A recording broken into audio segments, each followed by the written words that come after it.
Hello दोस्तों, आप सभी का हमारे इस चैनल पे स्वागत है।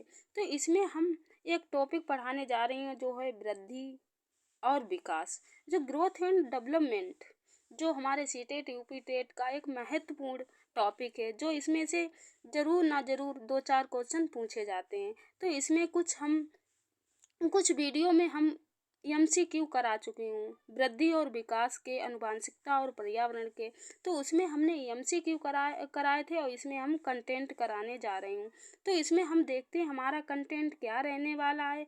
आप जुड़े रहिए हमारे इस वीडियो में। तो हम इसमें अभिवृद्धि और विकास के बारे में देखते हैं क्या है, अभिवृद्धि क्या है और विकास क्या है, ये हमारे कैसे होता है कैसे नहीं। तो हम इसमें पहले अब वृद्धि के बारे में पढ़ते हैं। जो हमारी वृद्धि है, वृद्धि कैसे होती है, तो हम देखते हैं वृद्धि क्या है। जब हमारे शरीर की संरचना या आकार बढ़ना शुरू होता है उसे वृद्धि कहते हैं। जो हमारा शरीर होता है उसका आकार मतलब आकार संरचना में वृद्धि होती है शरीर में, तो उसे हम वृद्धि कहते हैं। वृद्धि का स्वरूप बाह्य होता है। वृद्धि जो हमारी होती है बाह्य होती है। वृद्धि कुछ समय के बाद रुक जाती, वृद्धि जो हमारी होती है कुछ समय के बाद रुक जाती है। जैसे उदाहरण के तौर पे हम देख सकते हैं लंबाई हुई चौड़ाई। लंबाई जो चौड़ाई होती है कुछ दिनों तक हमारी चलती है, उसके बाद रुक जाती है। और इसमें हम दूसरा टॉपिक पॉइंट देखते हैं, वृद्धि क्रम के अनुसार नहीं चलती। वृद्धि क्रम के अनुसार नहीं चलती। अगर हम मोटे हो गए ज़रूरी नहीं कि हमारी लंबाई भी बढ़नी चाहिए। अगर हम लंबे हो गए तो ज़रूरी नहीं कि हम मोटे भी होने चाहिए। तो ये जो हमारी वृद्धि होती है वो क्रम के अनुसार नहीं चलती है। उदाहरण हम देख सकते हैं, हम भार लंबाई को नाप सकते हैं। जैसे जैसे उदाहरण देखते हैं, हम भार लंबाई को नाप सकते हैं। और वृद्धि केवल परिमाणात्मक होती है। वृद्धि जो होती है केवल परिमाणात्मक होती है। पॉइंट देखते हैं, वृद्धि होने से विकास हो भी सकता नहीं भी। जरूरी नहीं है अगर वृद्धि हो रही तो हमारा विकास भी जरूरी ही हो, ऐसा जरूरी नहीं है। उदाहरण, जब कोई आदमी मोटा होता जा रहा है तो उसकी वृद्धि हो रही, परंतु ये जरूरी नहीं है कि मोटा होने से उसका क्रियात्मक विकास भी बढ़े। जरूरी नहीं है कि आदमी मोटा हो रहा है या उसकी लंबाई बढ़ रही है तो उसका विकास भी होना चाहिए, ये जरूरी नहीं है। तो हम विकास के पॉइंट देखते हैं, हमारा विकास क्या है। जब हमारे मानसिक सामाजिक संवेगात्मक तथा बौद्धिक पक्षों में परिपक्वता आती है तो उसे विकास कहते हैं। जब हमारे मानसिक सामाजिक और बौद्धिक पक्षों में परिपक्वता आती है तो उसे हम विकास कहते हैं। विकास का स्वरूप आंतरिक व बाह्य दोनों होता है। विकास जो हमारा होता है बाह्य भी होता है और आंतरिक दोनों ही होता है। उदाहरण के तौर पे हम देख सकते हैं भाषा ज्ञान। अगर हमारी भाषा और ज्ञान, इसमें मतलब भाषा हम बाहर से सीखते हैं, ज्ञान आंतरिक है, तो हमारा विकास जो विकास होता है बाह्य और आंतरिक दोनों तरह का होता है। विकास जीवन भर चलता, हम विकास मेरा जीवन भर होता रहता है। विकास मेरा जीवन भर चलता रहता है, ये कभी रुकता नहीं है। विकास विकास निश्चित क्रम में होता है। हमें अपना जितना विकास करना होता है उतना हो सकता है। मानसिक विकास सामाजिक विकास जितना हम चाहेंगे उतना हो सकता है। अगर हम विकास को जितना करना चाहें उतना हमारा विकास हो सकता है। विकास का हमें सीधे सीधे मापन नहीं कर सकते। विकास जो होता है उसका हम सीधे सीधे मापन नहीं कर सकते हैं, लेकिन वृद्धि को हम माप सकते हैं। अगर हमारा वेट मतलब वजन है तो वजन को भी हम माप सकते हैं, लंबाई को भी माप सकते हैं, लेकिन विकास का हम मापन नहीं कर सकते हैं। विकास सीधे सीधे मापन नहीं कर सकते। उदाहरण, हम अपने हम नहीं मतलब अपना सामाजिक और बौद्धिक विकास को माप नहीं सकते हैं। और देखते हैं सामाजिक विकास नैतिक विकास का मापन नहीं कर सकते हैं। हम केवल मानसिक विकास का मापन कर सकते हैं। खाली ओनली अपने मानसिक विकास का ही मापन कर सकते हैं और हम इसमें किसी का भी मापन नहीं कर सकते हैं। जो विकास हमारा होता है परिणामात्मक गुणात्मक दोनों पहलू होते हैं, दोनों होते हैं। विकास वृद्धि के बिना भी संभव, विकास जो होता है हमारा वृद्धि के बिना भी संभव है। अगर जरूरी नहीं हमारे मतलब वृद्धि हो रही है तभी ही विकास हो। विकास वृद्धि के बिना भी हो सकता है और लेकिन वृद्धि भी विकास के बिना हो सकती है। तो इसमें देखते क्योंकि कुछ व्यक्तियों का आकार ऊंचाई भार नहीं बढ़ता, परंतु उसमें नैतिक विकास सामाजिक विकास बौद्धिक विकास अवश्य होता है। विकास के आयाम देखते हैं, कुछ दिए हैं। विकास बहुआयामी होता है और बहुदिशात्मक भी होता है। विकास जो हमारा होता है बहुआयामी और बहुदिशात्मक होता है। इसमें देखते हैं शारीरिक विकास, ये जीवन में मानव में होने वाले शारीरिक परिवर्तनों को संदर्भित करता है। इसमें शरीर, मस्तिष्क, गति, कौशल, स्वास्थ्य, कल्याण में वृद्धि और परिवर्तन होते हैं। जो शारीरिक विकास होता है, इसमें हमारे मस्तिष्क की गति और कौशल, स्वास्थ्य कल्याण में वृद्धि होती है। हमारा स्वास्थ्य के कल्याण में वृद्धि होती है। हमारा मस्तिष्क गति और कौशल स्वास्थ्य कल्याण में वृद्धि वृद्धि और परिवर्तन है, उसी को शारीरिक विकास कहते हैं। गत्यात्मक विकास क्या है? ये एक तरफ से बालक के शारीरिक विकास से जुड़ा है। ये मांसपेशियां, हड्डियों की क्षमता और उन पर नियंत्रण करने से संबंधित होता है। गामक विकास में बालकों के चलने, दौड़ने, कूदने, भोजन करने आदि विकास विषय को शामिल किया गया है। इसे 2 भागों में बांटा गया है। तो हम देखते हैं, जो गामक विकास होता है उसे 2 भागों में बांटा गया है। उनके कौन कौन से 2 भाग हैं? सूक्ष्म गतिक कौशल और स्थूल गतिक कौशल। तो हम पहले सूक्ष्म गतिक कौशल देखते हैं। फाइन मोटर स्किल क्या है हमारा? इसमें मांसपेशियों का कम इस्तेमाल होता है। उदाहरण देखते हैं, लिखना, काटना, रंग भरना या भोजन करना। तो इसमें हमारी मांसपेशियां होती हैं कम, हम इनका यूज करते हैं। जैसे लिखना है तो हम ओनली अपने हाथों का ही इस्तेमाल कर रहे हैं। रंग भरना है तब भी हम अपने हाथों, अगर खाना खाना है तब भी हम अपने हाथों का एक ही चीज़ का इस्तेमाल, हमारी मांसपेशियों का कम ही यूज होता है। और स्थूल गतिक कौशल देखते हैं। ग्रॉस मोटर स्किल हमारा क्या है? इसमें मांसपेशियों का ज़्यादा इस्तेमाल होता है। जो ग्रोस ग्रोस मतलब मोटर, स्थूल गतिक कौशल, तो इसमें हमारी मांसपेशियां जो होती हैं उनका बहुत ज़्यादा यूज होता है। जैसे तैरना उसमें पैर भी, हाथ भी, पूरी बॉडी का मूवमेंट हमें करना पड़ता है। कूदना है, दौड़ना है, तो इसमें हमारी मांसपेशियों का बहुत ज़्यादा यूज हो रहा है। तो इसे हम कहते हैं स्थूल गतिक कौशल। मानसिक विकास हमारा क्या है? इसमें देखते हैं मानसिक विकास। ये आसपास की चीज़ों को सीखने और समझने के लिए जानकारी का पता लगाने और संसाधित करने की क्षमता को संदर्भित करता है। जो हमारा मानसिक विकास होता है, ये मतलब समझने के लिए, जानकारी का पता लगाने को और संसाधित करने की क्षमता को संदर्भित करता है। और सामाजिक विकास हमारा देखो क्या है?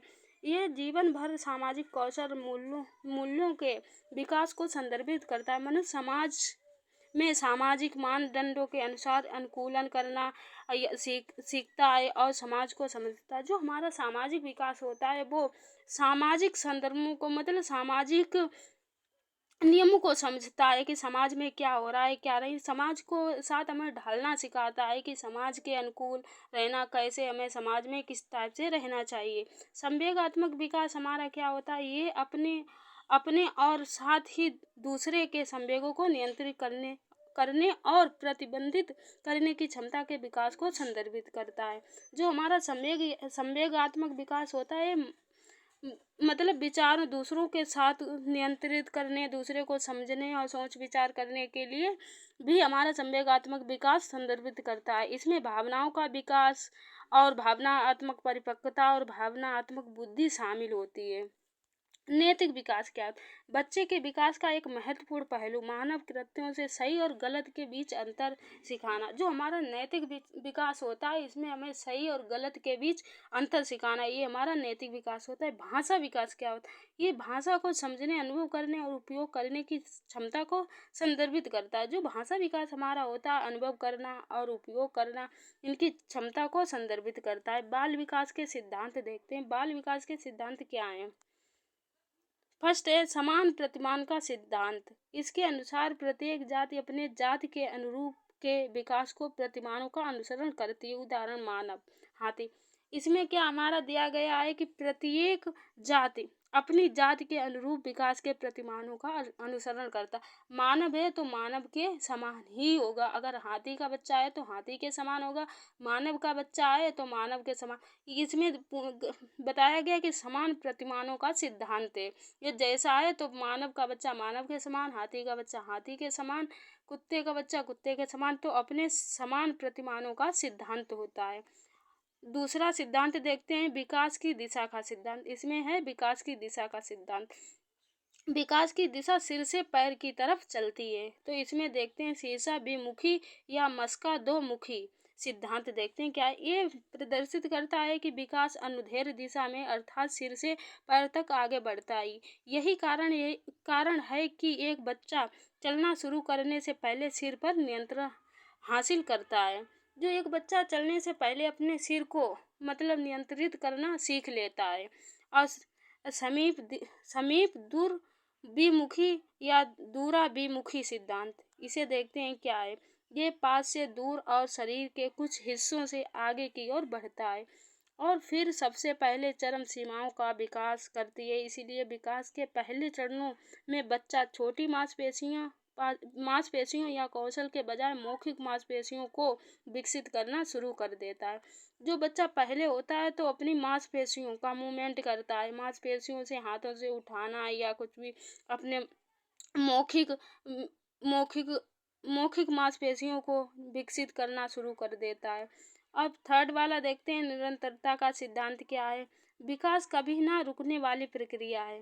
ये जीवन पर्यंत चलने वाली प्रक्रिया, केवल इसकी मंद और तेज होती रहती। इसकी गति जो होती है मंद और तेज होती। कभी विकास हमारा ज़्यादा होता है, कभी विकास हमारा कम होता है, लेकिन विकास कभी भी रुकता नहीं, थोड़ा बहुत जीवन पर्यंत होता रहता है। यह माँ के गर्भ से शुरू होता है और मृत्यु तक चलता रहता है। फोर्थ वाला देखते हैं सामान्य से विशिष्ट क्रिया का सिद्धांत। जो विकास होता है हमारा सामान्य से विशिष्ट की ओर होता है। देखते हैं क्या है, हमारा विकास सामान्य से विशिष्ट की ओर चलता है, ना कि विशिष्ट से सामान्य की ओर। उदाहरण देखते हैं, पहले उठना, फिर बैठना, फिर चलना, फिर दौड़ना। बच्चा पहले होता है, पहले उठना सीखता है, फिर वो धीरे धीरे बैठने लगता है, फिर वह धीरे धीरे खड़े होकर चलने लगता है, फिर वह दौड़ने लगता है। तो इसमें देखते हैं 5 वाला हमारा पूर्व अनुमान का सिद्धांत। पूर्व अनुमान का विकास पूर्व अनुमान होता है, क्योंकि हम पहले हो अनुमान लगा सकते हैं कि विकास की दिशा में ज़्यादा होगा। हम ये अनुमान थोड़ी बहुत लगा सकते हैं कि विकास किस दिशा में ज़्यादा होगा। अब हम देखते हैं 6 वाला हमारा क्या है, एकीकरण का सिद्धांत।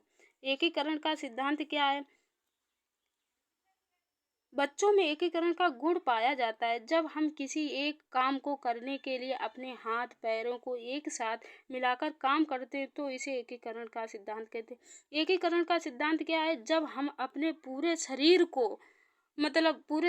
को एक साथ मिलाकर काम करते हैं तो इसे एकीकरण का सिद्धांत कहते हैं। 7 वाला देखते हैं व्यक्तिगत भिन्नता का सिद्धांत। बच्चों का विकास व्यक्तिगत भिन्नता के अनुसार होता है। बच्चों का जो विकास होता है भिन्न भिन्न होता है, अलग अलग होता है, एक जैसा नहीं होता है। किसी भी विकास किसी की गति तेज तो किसी की कम होती है। किसी का विकास बहुत तेजी से हो रहा है तो किसी का विकास बहुत धीमी गति से हो रहा है। तो विकास में भिन्नता होती है। बच्चों के विकास में व्यक्तिगत भिन्नता होती है। 8 वाला देखते हैं बर्तुल्लाकार बनाम रेखीय प्रगति का सिद्धांत। तो विकास कभी भी रेखीय नहीं होता। विकास एक रेखा में कभी नहीं होता है। रेखीय मतलब एक लाइन से नहीं होता है, मतलब ये कभी भी सीधी रेखा में नहीं चलता है। कभी उसकी गति धीमी तो कभी उसकी गति तेज होती है। विकास कभी एक रेखा में नहीं। अगर हमारा विकास बहुत तेजी से हो रहा तो तेजी से ही होता रहेगा, कभी धीरे होगा, कभी तेज होगा। तो कभी हम किसी चीज़ को बहुत जल्दी अच्छे से सीखते हैं, कभी वही धीरे से सीखते हैं। तो विकास हमारा कभी एक रेखीय नहीं होता है। 9 वाला देखते हैं क्या, अंतर संबंधित विकास का सिद्धांत। 9 में हमारा बताया गया है अंतर संबंधित विकास होता है। विकास का सिद्धांत शारीरिक, बौद्धिक, संवेगात्मक, सामाजिक और अन्य विकास अंतर संबंधित और परस्पर निर्भर होते हैं। जो हमारा विकास होता है तो एक दूसरे पर निर्भर होता है। शारीरिक विकास हुआ, बौद्धिक विकास हुआ, संवेगात्मक विकास हुआ, सामाजिक विकास, अन्य प्रकार के अंतर संबंधित परस्पर निर्भर होते हैं। बाल विकास की अवस्थाएं देखते हैं क्या है। फर्स्ट है प्रसव पूर्व अवस्था, 9 महीने या 280 दिन होते हैं। इस अवस्था माता के गर्भधान से शुरू होती है। जो प्रसव पूर्व अवस्था होती है माँ के गर्भधान से शुरू होती है। 2 वाला देखते हैं शेष अवस्था, जन्म से 2 वर्ष की होती है। शेष अवस्था होती है जन्म से 2 वर्ष। इस अवस्था में शिशु पूर्ण रूप से माता पिता पर निर्भर होता है। उसका व्यवहार मूल प्रवृत्तियों पर आधारित होता है। तेज शारीरिक विकास, मानसिक अधिगम की अवस्था, नैतिकता का अभाव। थर्ड वाला देखते हैं, पूर्व बाल अवस्था 2 से 7 वर्ष। पूर्व बाल अवस्था जो होती है 2 से 7 वर्ष। इसमें देखते हैं क्या है, इसमें पॉइंट हमारा, इसमें बच्चा अनुकरण द्वारा सीखता है। इसमें बच्चा एक दूसरे की कॉपी करता है, अनुकरण करता है, अनुकरण द्वारा सीखता है। इस अवस्था में जिज्ञासा ज़्यादा होती है। इसमें बच्चे की जिज्ञासा ज़्यादा होती है। इसमें बच्चा बहुत ज़्यादा मतलब प्रश्न पूछता है, जिज्ञासा ज़्यादा होती है। इस अवस्था को खिलौने की अवस्था कहा गया। इस अवस्था में 2 से 7 वर्ष का बच्चा खिलौनों को बहुत ज़्यादा खेलता है, या खिलौने की अवस्था इसे कहा जाता है। ये भाषा अर्जन के लिए संवेदनशील चरण होता है। इस अवस्था में बच्चा भाषा अर्जन बहुत मतलब संवेदनशील चरण होता है। इस अवस्था में बच्चा भाषा बहुत जल्दी सीखता है। एक दूसरे की कॉपी जैसा दूसरे को बोलते हुए देखता है बच्चा, घर में अपने माता पिता भाई बहन को उसी तरह से वे भाषा को अर्जित कर लेता है। इस अवस्था में बच्चा कल्पनाशीलता वाले खेलों में ज़्यादा सक्रिय रूप से भाग लेता है। इस अवस्था में बच्चा कल्पनाशीलता वाले खेलों में ज़्यादा सक्रिय रूप से भाग लेता है। 4 देखते हैं, उत्तर बाल अवस्था या बाल अवस्था। तो इसमें देखते हैं, इसमें तार्किक चिंतन की अवस्था कहा जाता है। ये होती है तार्किक चिंतन, इसमें बच्चा ज़्यादा करता है। इसे आरंभिक स्कूल की अवस्था कहा जाता है। इसे आरंभिक स्कूल की भी अवस्था कहा जाता है। ये हमारा होगा 7 से 12 वर्ष। इसे आरंभिक स्कूल की अवस्था कहा जाता है। इसे गंदी अवस्था भी कहा जाता है। जो हमारी 7 से 12 वर्ष की अवस्था होती है, इसे गंदी अवस्था भी कहा जाता है। इसमें बच्चा बहुत खेल मतलब मिट्टी वगैरह इसमें खेल कूद के अपने कपड़े गंदे कर लेता है, तो इसे गंदी अवस्था भी कहा जाता है। इसे स्मूर्ति की अवस्था या स्मार्ट एज भी कहा जाता है। इसे खेलों की अवस्था कहा जाता है। इसमें बच्चा बहुत ज़्यादा खेल खेलता है। इस अवस्था में संग्रहण करने की प्रवृत्ति विकसित होने लगती है। इसमें बच्चा संग्रहण मतलब बहुत चीज़ों को एकत्रित करने लगता है। इसे टोली समूह की अवस्था कहा जाता है। इसमें बच्चा समूह मतलब ग्रुप बनाने लगता है। टोली बच्चों के साथ में भीड़ भाड़ में खेलना बहुत पसंद करता है। इसे जीवन का अनोखा काल कहा जाता है। इसे जीवन का जो बाल अवस्था होती है, इसे जीवन का सबसे अनोखा काल कहा गया। बाल अवस्था सबसे अनोखी अवस्था होती है। किशोर अवस्था 12 से 18 वर्ष, इसे जीवन का सबसे कठिन काल कहा गया। जो किशोर अवस्था होती है, इसे जीवन का सबसे कठिन काल कहा गया है। इसे हम देखते हैं, इसमें संघर्ष, तनाव, आंधी तूफान, उलझन की अवस्था। इसमें बच्चे को बहुत संघर्ष, तनाव, आंधी तूफान आदि ही उलझने होती हैं। जो हमारी 12 से 18 वर्ष की अवस्था होती है, इसमें बच्चे को बहुत ज़्यादा उलझने और समस्याएं होती हैं। इन्हें मतलब सुलझाने या उनके आंधी तूफान और उलझन की अवस्था कहा जाता है। तो इसमें विषमलिंगी आकर्षक होता है। इसमें बच्चा विषमलिंगी आकर्षक होता है। इस अवस्था को स्वर्ण काल कहा गया। इसे गोल्डन काल भी कहा गया है। इस अवस्था में वीर पूजा की भावना होती है। एक दूसरे को कॉपी करता है कि कोई अच्छा है तो उसकी तरह बनने की कोशिश करता है। इस अवस्था में बच्चे आमूर्त चिंतन करने लगते हैं। इस जो हमारी किशोर अवस्था होती है, इसमें बच्चे अमूर्त चिंतन करने लगते हैं, सोचने लगते हैं अमूर्त चीज़ों के बारे में कि मतलब वो क्या है, कैसे हमें क्या करना चाहिए। तो किशोर अवस्था होती है हमारा सबसे कठिन अवस्था होती है। तो यहाँ पे हमारा वीडियो या हमारा कंटेंट समाप्त होता है। चलो मिलते हैं अगले वीडियो और अगले कंटेंट इसकी हम इसमें अगले वीडियो में बुद्धि के बारे में पढ़ेंगे।